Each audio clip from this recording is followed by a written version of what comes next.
ಈ ಕಾರ್ಯಕ್ರಮದ ಪ್ರಾಯೋಜಕರು Gadiyar group of company. Gadiar Group of Companies, synonymous with excellence and innovation, stands as your dynamic partner for progress. Gadiar Group ensures safety as guardians in firefighting and builds vibrant communities in real estate. Building tomorrow, today.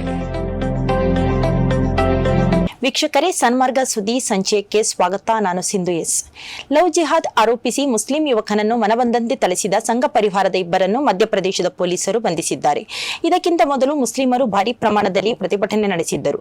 ಈ ಪ್ರತಿಭಟನೆಯ ದಿನದ ಬಳಿಕ ಈ ಬಂಧನ ನಡೆದಿದೆ. ಇವರ ವಿರುದ್ಧ ಘರ್ಷಣೆ ಮತ್ತು ಶಾಂತಿಯನ್ನ ಕದಡಿದ ಸೆಕ್ಷನ್ ನಡಿ ಪ್ರಕರಣ ದಾಖಲಿಸಲಾಗಿದೆ. ಬಂಧಿತರಲ್ಲಿ ಒಬ್ಬ ಪ್ರಾಪ್ತ ಎಂದು ತಿಳಿದು ಬಂದಿದೆ. ಈ ಘಟನೆಗೆ ಸಂಬಂಧಿಸಿದಂತೆ ಮೇ 10ರಂದು association for protection of civil rights ಅಥವಾ ಎಪಿಸಿಆರ್ ಸಂಸ್ಥೆಯು ಲಿಖಿತ ದೂರು ದಾಖಲಿಸಿತು. ಯುವಕನ ಹೆಸರು ಆರಿಫ್ ಖಾನ್ ಎಂದಾಗಿದ್ದು, ಈತನನ್ನ ಬೀದಿಯಲ್ಲಿ ಎಳೆದುಕೊಂಡು ಬಂದ ಗುಂಪು ಈತನ ಮೇಲೆ ಶಾಯಿ ಮತ್ತು ಸಗಣಿಯನ್ನ ಎರಚುವುದು ವಿಡಿಯೋದಲ್ಲಿದೆ. ಪೊಲೀಸರು ಒಟ್ಟು 6 ಮಂದಿಯನ್ನು ಈ ಪ್ರಕರಣಕ್ಕೆ ಸಂಬಂಧಿಸಿದಂತೆ ಹುಡುಕುತ್ತಿದ್ದಾರೆ ಎಂದು ತಿಳಿದು ಬಂದಿದೆ. ಇದೇ ವೇಳೆ ಆತನ ಗೆಳತಿ ಪೊಲೀಸರಿಗೆ ಹೇಳಿಕೆ ನೀಡಿದ್ದು, ತಾನು ಸ್ವ ಇಚ್ಛೆಯಿಂದ ಆತನ ಜೊತೆಗಿದ್ದೆ ಮತ್ತು ಕಳೆದ 7 ವರ್ಷಗಳಿಂದ ನಾವು ರಿಲೇಶನ್ಶಿಪ್ನಲ್ಲಿ ಇದ್ದೇವೆ ಎಂದು ಹೇಳಿದ್ದಾಳೆ.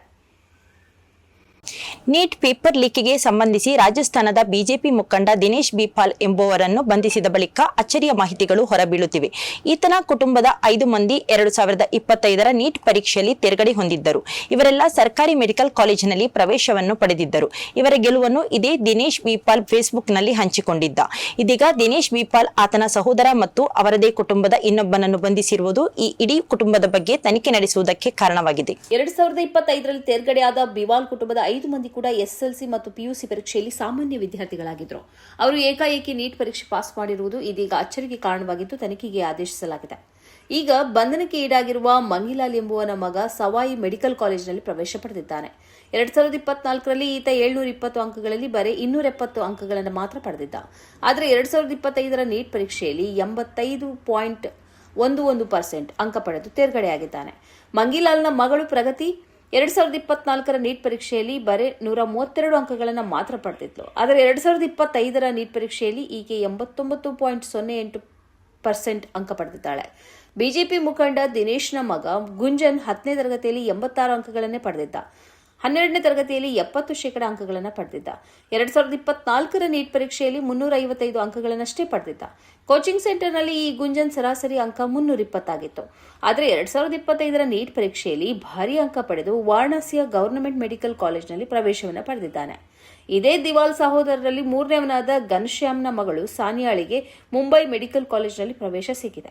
2024 ನೀಟ್ ಪರೀಕ್ಷೆಯಲ್ಲಿ 360 ಅಂಕಗಳನ್ನು ಪಡೆದಿದ್ಲು. 2025ರ ನೀಟ್ ಪರೀಕ್ಷೆಯಲ್ಲಿ 94% ಅಂಕವನ್ನು ಪಡೆದಳು. ಇದೇ ಘನಶ್ಯಾಮ್ನ ಇನ್ನೋರ್ವ ಮಗಳು ಕೂಡ ಇದೇ ರೀತಿಯಲ್ಲಿ ಅಂಕಗಳನ್ನು ಪಡೆದು ಮೆಡಿಕಲ್ ಕಾಲೇಜಿನಲ್ಲಿ ಪ್ರವೇಶ ಪಡೆದಿದ್ದಾಳೆ. ಮಧ್ಯಪ್ರದೇಶದ ಭೋಜಶಾಲಾ ಕಮಲ್ ಮೌಲಾ ಮಸೀದಿಯ ಸಮುಚ್ಚಯವು ಸರಸ್ವತಿ ದೇವಿಗೆ ಸಮರ್ಪಿಸಲಾಗಿರುವ ಮಂದಿರವಾಗಿದೆ ಎಂದು ಮಧ್ಯಪ್ರದೇಶದ ಹೈಕೋರ್ಟ್ ತೀರ್ಪು ನೀಡಿದೆ. ಮುಸ್ಲಿಮರಿಗೆ ಪ್ರತ್ಯೇಕ ಮಸೀದಿ ನಿರ್ಮಿಸುವುದಕ್ಕಾಗಿ ಮುಸ್ಲಿಮರು ಸರ್ಕಾರಕ್ಕೆ ಮನವಿ ಮಾಡಿಕೊಳ್ಳಬಹುದು ಎಂದು ನ್ಯಾಯಾಲಯ ತಿಳಿಸಿದೆ. ಭೋಜಶಾಲಾದಲ್ಲಿ ಒಂದು ಸಂಸ್ಕೃತ ಪಾಠಶಾಲೆಯ ಕುರುಹು ಇದೆ ಎಂದು ನ್ಯಾಯಾಧೀಶರಾದ ವಿಜಯ್ ಕುಮಾರ್ ಶುಕ್ಲಾ ಮತ್ತು ಅಲೋಕ್ ಅವಸ್ಥಿ ಅವರಿದ್ದ ದ್ವಿಸದಸ್ಯ ಪೀಠ ತನ್ನ ತೀರ್ಪಿನಲ್ಲಿ ಹೇಳಿದೆ.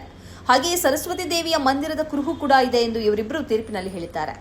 ಈ ಭೋಜಶಾಲಾ ಕಮಲ್ ಮೌಲಾ ಮಸೀದಿಯಲ್ಲಿ ಹಿಂದೂಗಳು ಮತ್ತು ಮುಸ್ಲಿಮರು ಈವರೆಗೆ ಪ್ರಾರ್ಥನೆ ನಡೆಸ್ತಾ ಬಂದಿದ್ರು. ಹಿಂದೂಗಳು ಮಂಗಳವಾರ ಮತ್ತು ಮುಸ್ಲಿಮರು ಶುಕ್ರವಾರ ಪ್ರಾರ್ಥನೆ ನಡೆಸ್ತಾ ಇದ್ರು.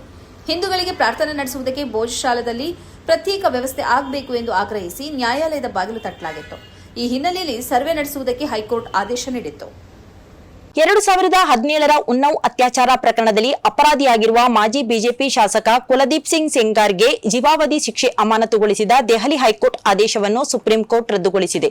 ಉತ್ತರ ಪ್ರದೇಶದ ಉನ್ನವದ 17 ವರ್ಷದ ಅಪ್ರಾಪ್ತ ಬಾಲಕಿಯನ್ನು ಕೆಲಸ ಕೊಡಿಸುವ ನೆಪದಲ್ಲಿ ಮನೆಗೆ ಕರೆದೊಯ್ದು ಅತ್ಯಾಚಾರ ಮಾಡಿದ್ದ. ಈ ಪ್ರಕರಣದಲ್ಲಿ 2019ರ ಡಿಸೆಂಬರ್ 20ರಂದು ದೆಹಲಿಯ ತೀಸ್ ಹಜಾರಿ ನ್ಯಾಯಾಲಯವು ಕುಲದೀಪ್ ಸಿಂಗ್ ಸೆಂಗರ್ ಅಪರಾಧಿ ಎಂದು ಘೋಷಿಸಿ ಜೀವಾವಧಿ ಶಿಕ್ಷೆ ಮತ್ತು 25 ಲಕ್ಷ ರೂಪಾಯಿ ದಂಡ ವಿಧಿಸಿತ್ತು. ಹಾಗೆಯೇ ಸಂತ್ರಸ್ತೆಯ ತಂದೆಯ ಸಾವಿನ ಪ್ರಕರಣದಲ್ಲಿ 2020 ಮಾರ್ಚ್ನಲ್ಲಿ ಸೆಂಗರ್ ಸೇರಿದಂತೆ 7 ಜನರಿಗೆ 10 ವರ್ಷಗಳ ಜೈಲು ಶಿಕ್ಷೆ ವಿಧಿಸಲಾಗಿತ್ತು. ಆದರೆ ಕುಲ್ದೀಪ್ ಸಲ್ಲಿಸಿರುವ ಮೇಲ್ಮನವಿ ವಿಚಾರಣೆಯನ್ನು ನಡೆಸಿದ ದೆಹಲಿ ಹೈಕೋರ್ಟ್ ಮೇಲ್ಮನವಿ ವಿಚಾರಣೆಯ ಸಮಯದಲ್ಲಿ ಶಿಕ್ಷೆಯನ್ನು ಅಮಾನತುಗೊಳಿಸಿತ್ತು.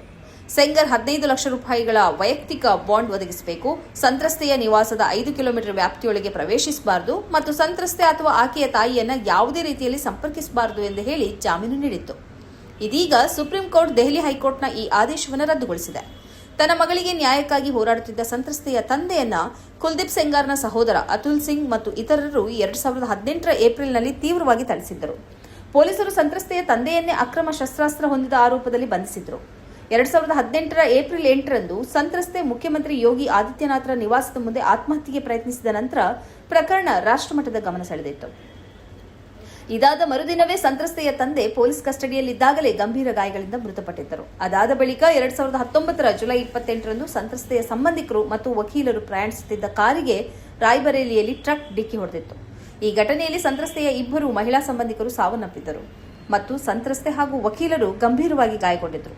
ಈ ಎಲ್ಲ ಘಟನೆಗಳು ಕುಲ್ದೀಪ್ ಸಿಂಗ್ ಸಂತ್ರಸ್ತೆಯ ಹತ್ಯೆಗೂ ಸಂಚು ಮಾಡುತ್ತಿರುವ ಸಂಶಯ ಹುಟ್ಟಿಸಿತು. ಅಮೆರಿಕದ ಅಧ್ಯಕ್ಷ ಟ್ರಂಪ್ ಚೀನಾ ಪ್ರವಾಸದಲ್ಲಿದ್ದಾರೆ. ಚೀನಾದ ಅಧ್ಯಕ್ಷ ಶಿ ಜಿನ್ಪಿಂಗ್ ಅವರ ಜೊತೆ ನಡೆಸಿದ ಮಾತುಕತೆಯ ಬಳಿಕ ಅವರು ಹೇಳಿಕೆ ನೀಡಿದ್ದಾರೆ. ಅಮೆರಿಕದ ಕಂಪನಿಯಾದ ಬೋಯಿಂಗ್ನಿಂದ 200 ವಾಣಿಜ್ಯ ವಿಮಾನವನ್ನು ಖರೀದಿಸಲು ಚೀನಾ ಒಪ್ಪಿಕೊಂಡಿದೆ ಎಂದು ಅವರು ಹೇಳಿದ್ದಾರೆ. ಕಳೆದ 5 ದಶಕಗಳಲ್ಲಿ ಇದೇ ಮೊದಲ ಬಾರಿ ಚೀನಾ ಇಷ್ಟೊಂದು ಭಾರಿ ಪ್ರಮಾಣದಲ್ಲಿ ಅಮೆರಿಕದಿಂದ ವಿಮಾನ ಖರೀದಿಸಲು ಮುಂದಾಗಿದೆ.